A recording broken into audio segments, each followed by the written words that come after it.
गंगूबाई तवैफ जिसने नेहरू को शादी की दावत दी और जिसे अंडरवर्ल्ड के लाला करीम ने बहन बनाया। गंगू को मोहब्बत हुई लेकिन उनके घर वाले इस रिश्ते से खुश नहीं थे, इसलिए वो भागकर मुंबई आ गईं, लेकिन उनके आशिक ने उन्हें धोखा दिया और एक कोठे पर फरोख्त कर दिया और फिर वो कभी लौटकर वापस अपने घर नहीं गईं। गंगूबाई काठियावाड़ी 1960 की दहाई में मुंबई के कमाठीपुरा इलाके में कोठा चलाती थीं। गंगूबाई का असल नाम गंगाहर जीवन दास काठियावाड़ी था।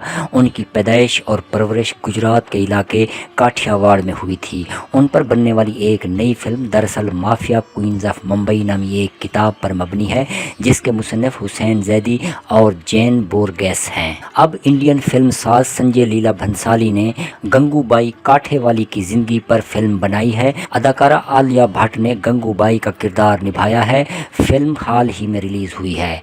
बीबीसी से बात करते हुए हुसैन जैदी ने कहा कि भंसाली को कहानी बहुत पसंद आई। उन्हें लगा कि इस खातून की कहानी बड़े पर्दे पर दिखाई जानी चाहिए। भंसाली के पास ऐसे किरदार के साथ इंसाफ करने की काबिलियत है। हम सब आलिया भट्ट की अदाकारी से वाकिफ़ हैं। जैसे वो एक किरदार को निभाती हैं, ऐसे लगता है कि वो इस किरदार की ज़िंदगी जी रही हैं। हुसैन जैदी के मुताबिक गंगूबाई कोठा चलाती थीं और उन्हें धोखा देकर इस पेशे में लाया गया था। उनका ताल्लुक काठियावाड़ के एक ऐसे खुशहाल घराने से था जिसके अफराद पढ़े लिखे थे और वकालत के पेशे से मुंसलिक थे।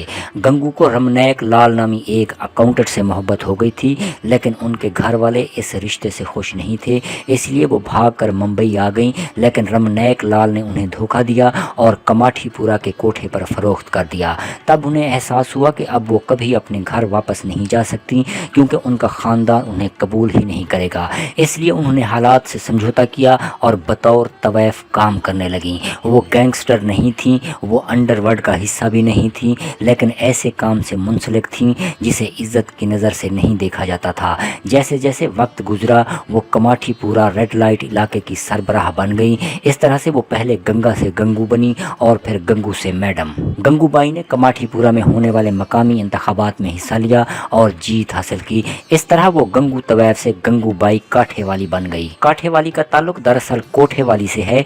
कोठे की सरबराह को कोठेवाली कहा जाता था। उनके नाम के साथ जुड़ा काठियावाड़ी ये भी दिखाता है कि उनका अपने खानदान से किस तरह का लगाव था। सन 1960 और 70 की दहाइयों में गंगूबाई का कमाठीपुरा में काफी नाम रहा। वो दीगर तवैफों के लिए माँ की तरह थीं। उन्होंने कोठा चलाने वाली मैडमों के असर व रसूख को ख़त्म कर दिया था। गंगूबाई सुनहरे किनारे वाली सफ़ेद साड़ी, सुनहरे बटन वाला ब्लाउज और सुनहरा चश्मा पहनती थीं और अपनी कार में सफ़र करती थीं। उन्हें सोने से बनी चीज़ें पहनने का बहुत शौक़ था। बचपन में उनका ख्वाब अदाकारा बनना था। फिल्मी दुनिया में उनकी ये दिलचस्पी उम्र के साथ कायम रही। उन्होंने ऐसी कई लड़कियों को घर वापस भेजने में मदद की जिन्हें धोखा देकर कोठे पर बिठाया गया था। वो इस काम से मुंसलिक ख़वातीन की हिफाजत के लिए भी काफ़ी फ़ाल थीं। उन्होंने इन ख़वातीन के साथ होने वाली नाइंसाफ़ी के ख़िलाफ़ आवाज़ उठाई और इन लोगों के ख़िलाफ़ भी कदम उठाए जिन्होंने ख़वातीन का इस्तेहसाल किया। उनका ख्याल था कि शहरों में तवैफ़ों के लिए जगह मुख्तस की जानी चाहिए। मुंबई के आज़ाद मैदान में ख़वातीन को बाख्तियार बनाने और इनके हकूक़ के लिए मुनक्कद एक रैली में उनकी तकरीर काफ़ी मकबूल हुई।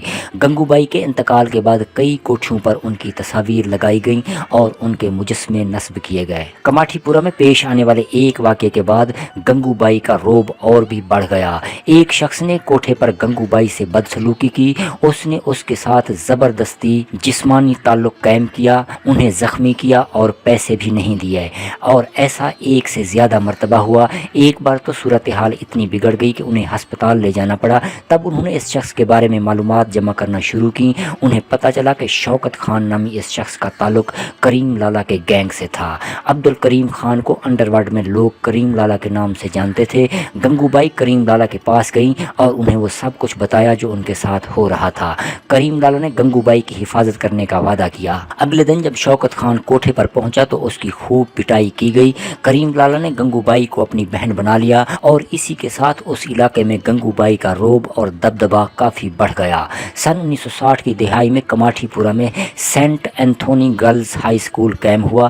یہ آوازیں اٹھنے لگیں کہ کوٹھے کو بند کر دینا چاہیے کیونکہ چھوٹی بچیوں پر کوٹھے والیوں کا بہت برا اثر پڑے گا۔ اس فیصلے سے کماٹھی پورہ میں تقریباً 1 صدی سے کام کرنے والی خواتین کی زندگیاں متاثر ہونے والی تھیں۔ گنگو بائی نے ایسی آوازوں کے خلاف آواز اٹھائی۔ سیاستدانوں میں جان پہچان کا فائدہ اٹھاتے ہوئے انہوں نے فوراً اس وقت کے وزیر اعظم جواہر لال نہرو سے ملاقات کے لیے وقت مانگا۔ ویسے تو اس ملاقات کا کوئی سرکاری ریکارڈ نہیں رکھا گیا، لیکن حسین زیدی نے اپنی کتاب میں اس قصے کا ذکر کیا ہے۔